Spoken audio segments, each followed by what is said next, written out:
Hey guys, welcome back to Brick by Brick. It's Andres. It's Kevin here, baby boy.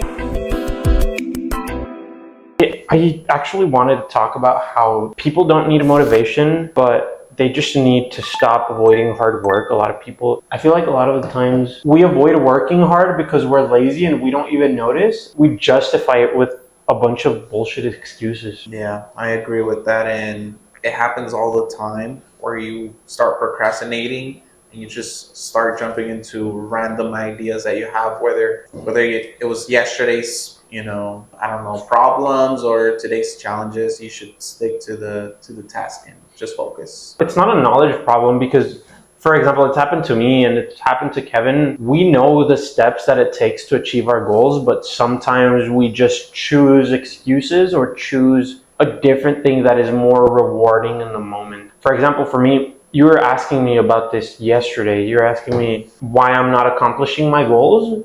And I was giving you right answers. Like, the reason is because I'm not making enough dials, because maybe I'm not as skilled as I could be. If I make more dials and I do more input, it becomes really unlikely that I fail. It's just a comfort problem. I'm not comfortable. It puts me in a place of discomfort doing more. And I think it's just human nature to want to be in a comfortable place. Our brain usually chooses things that are easier, not things that make us grow. I don't know if that's... And I want to touch on that comfortable problem. It really is a comfortable problem because we as humans, right, our brains work in a way where we're trying to survive, right? So our brain is automatically gonna pick the most safe route or most comfortable route because going out of our comfort zone will activate the part of our brain that will start to scare us, right? That, what do they call, the fight or flight mode? Yeah. It activates Yeah. that. And so we avoid that. Our brains avoid that constantly and unconsciously, right? We're not consciously thinking about that. And that's why you got to keep it in mind that in order for you to be able to be comfortable, it's going to come with a little bit of lack of growth. And you've probably heard it, like the cost of comfort now is your goals. That's what you're paying for it. And like, for example, with you, what's one area or one thing that you've avoided lately? Yeah, like we were talking about it yesterday, is I could have definitely done more calls. My current situation, I could have made more dials than I did. I had an upcoming interview that I didn't feel comfortable with, so I don't want to underperform in the interview, so I went ahead and rescheduled it. And that by itself should have triggered something in my brain where it would have been like, okay, maybe you are being too comfortable. Maybe just you're letting your feelings get to you. And I've been roasting you for 2 days over that. Yeah. I think it's good to notice that, and it's easier to slack off when you're doing well. Like, for example, with me, when I book a meeting, I feel good in the moment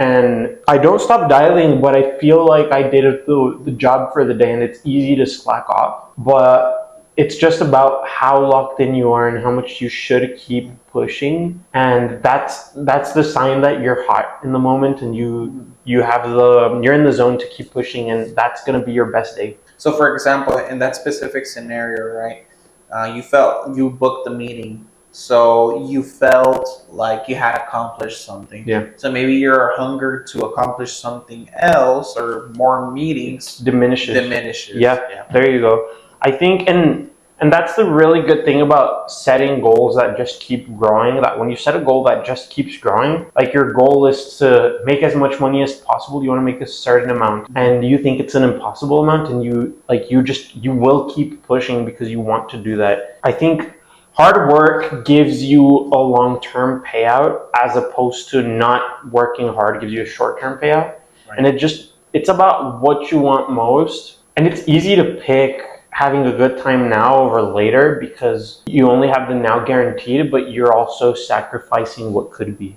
I think I like to frame when I work hard, or I guess just when I do work, is I like to frame it in a way where I know it benefits me in the long run. So, for example, me paying off debt, right? Paying off debt doesn't provide any value in the moment. Yeah. Right? It just decreases a number, fake number, money's fake. And so I know that feels like I'm just throwing the money away because I didn't see anything come out of it. right? But in the long run, it's gonna pay off. Like I'm guaranteed, my money is guaranteed to lose a certain amount of or percentage of amount of money, Yeah. right, per year. So by me paying that off, I pretty much save myself in the future from paying a higher More, amount. yeah. And let's say you don't pay it now, you wait as much as you can. The result is short-term happiness. It's dopamine, and it's going to keep you happy in the moment. For example, I think this is a great example. Is it like if you, let's say you have debt, right? You have, we'll say, I don't know, we'll say $100, right? What's gonna make you more happy is buying yourself, we'll say a video game, right? If you like gaming, versus paying, if you have debt, if you pay off whatever those $100, if you pay those and put them towards debt, gaming experience is gonna make you happier in the short term. But in the long run, the putting $100 into the debt is going to save you even more than $100. Yeah. What I've noticed is that your brain, it tries to protect you from discomfort, not from having regret. It's very weird because it's almost like your brain can't process how you are going to feel in the moment because it's not happening, and you just need to learn to block that out and do what you need to do anyways, even if you avoid dopamine for a few months, or because that happiness is gonna, let's say you go and swipe your credit card that's already almost maxed out on something, it's gonna give you dopamine because you got your thing. But when you're looking back at it 3 years from now and you're still in debt trying to pay it off, it's going to almost be worse than it was holding back in that moment. You're gonna wonder, was it a good decision that I did that? Should I just have not bought the thing in the first place? Because maybe today I'm struggling to pay X bill, and back over there, I just wanted dopamine that I got from that purchase. And we're talking about debt, but it doesn't just apply to that. Just the other day, I had this was 3 days ago, I want to say, and I did not want to go. I was in the gym, and I was like, I could just leave, go home. Most gym bros. I was like, dude, I don't want to do this right now. And then I thought to myself, I was like, you know what? It feels better to look good than hitting leg days feels bad. And if I hit legs today, I can hit chest tomorrow, and that's going to be fun. I just buckled up. Those 2 to 5 seconds that you hesitate is where you need to buckle up and just make the decision to do the thing that you really don't want to do anyways. And I got out of the car. I went in the gym. I did a leg day. I did a really long leg day. It was really good. It burnt.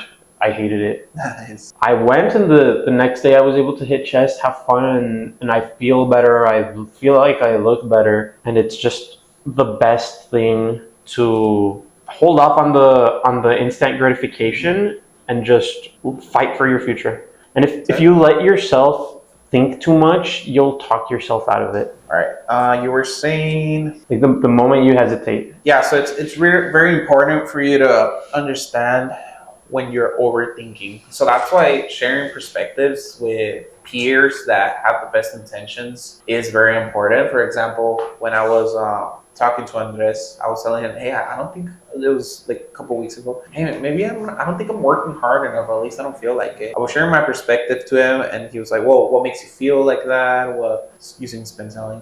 What makes you feel like that? Or what exactly do you feel like you're not doing? And throughout that questioning, I was able to tell that, yeah, maybe the reason why I don't feel like I'm working hard enough is because I'm not working hard enough. And I was just overthinking about it. And maybe I should have just, okay, I'm not working hard enough.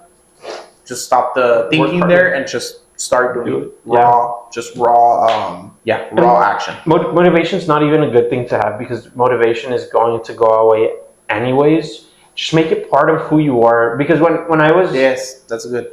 I like that. I like that you said that, because that's very big. There was times where I was going to the gym and I was looking for motivation to do so. And when it was around when we were working together, and I was going to the gym, but I had let go of the way I looked and I wasn't seeing change, and that was the motivation. And I quickly stopped going again, trying to do more work.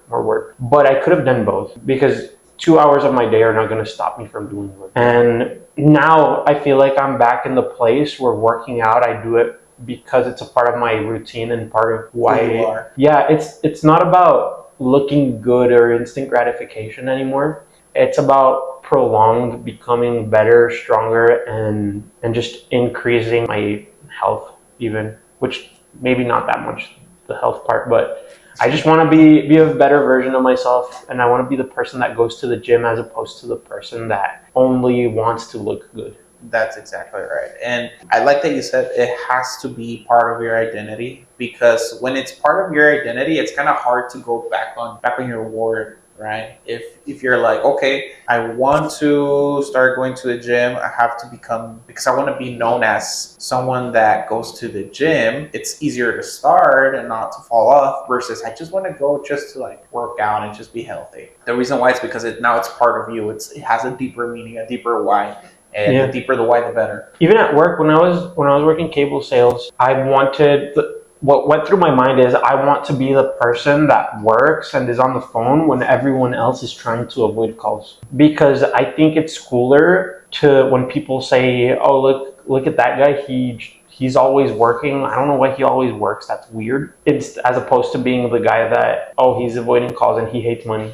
Exactly. I think that's a big difference. A good way and a practical way to stay on it and stop avoiding hard work is to first doing the hardest tasks first. And I think this is something that I'm going to try to stick to this week, and we can figure it out there. But I want to, for our accountability sessions, I want to make sure I'm the first person to start making dials in the morning from work. I think that's a good first thing. Like the first 5 dials in my team, that's going to be me. I'm going to make them. Another hard task for the weekends, I think we should start doing the podcast earlier, because then this happens. I don't know if you guys saw how the lights just get dimmer because now it gets dark at 5, and I think if we record earlier on Sundays, it might be good for us. Another thing that I want to hold myself accountable that's very difficult is going to sleep early. I don't do that nearly enough. That's so. I've been going to sleep about past 12 and I wake up at 6:30, which is insanely bad for my gym goals. It's insanely bad for my daily productivity, and I saw the impact that had this week, and that's something that I'm going to start changing tomorrow. Yeah. And I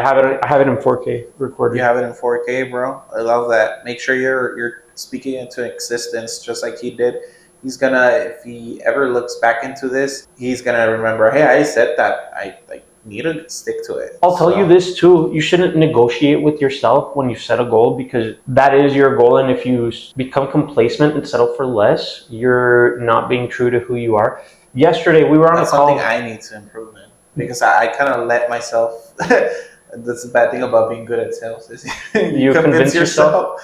Yeah, that's good. Yeah, but convince yourself of the right things. Yesterday we were doing really well because it was night, and we were talking, and you were telling me you're kind of telling me that I was doing a shit job, and that I was kind of, bro. I was telling you you're doing straight shit. up. Yeah, just straight up. And I was like, dude, you're right, and I want to do better. And I went in here, I did my sequence for Monday, and now I have my Monday prepared. Nice. Versus, imagine if I didn't tell you. I think, dude, that helped so much. I think that was just like a snap moment, like, oh shit, I need to. If I didn't tell you, I need to wake up. What would you have done? What would you have done?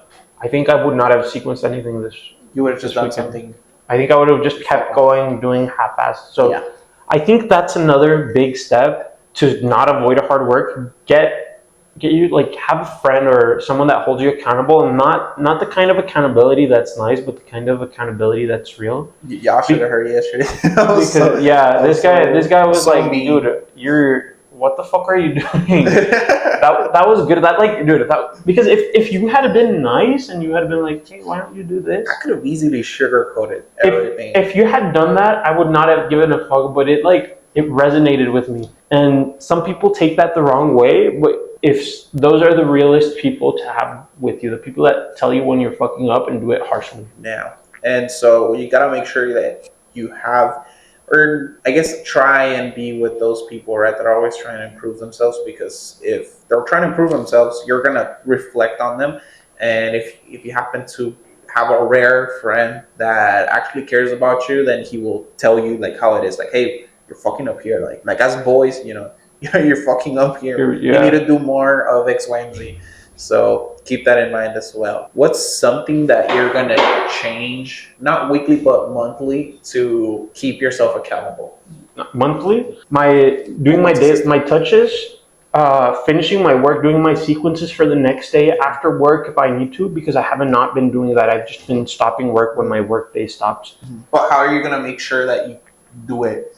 Like, what's your accountability system? My self accountability system is just going to be ignoring everything else, just setting my sight on that, setting the goal and seeing the progress, and then daily telling you is gonna help, because we've been asking each other what we've been doing I for think the that's day.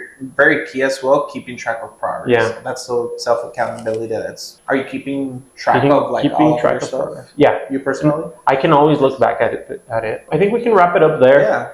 I think we should. It went super fast today. I think time flies. I'm very passionate about these kinds of discussions, and time went super fast. But just to close out, I think regret hurts more than the effort that you're going to put in now. Even if you suffer a little bit now, you'll suffer more when you're 40, regretting your life decisions of today. And that person, they'll know and they'll resent. Like when you're 40 and you didn't do anything with your life in your 20s, you'll probably resent yourself and what you could have done. That's why I hate people that are like, "Hey man, you're young. Go party. Go do whatever. Fuck off. Like do something." I'm like, maybe that's why you're in the place you are. In my opinion, how you should pretty much frame that is you should want to do the hard work when you're physically able, when you're healthy, when you're your smartest, which by the way, it's from 20 to 30s when you're your smartest. So I'd rather do my hard work then versus me when I'm 40 or my 50s when I'm struggling with whatever health issues, because naturally we're humans, so naturally it's going to happen. So, and it's the small choices that'll change everything for you. Yeah.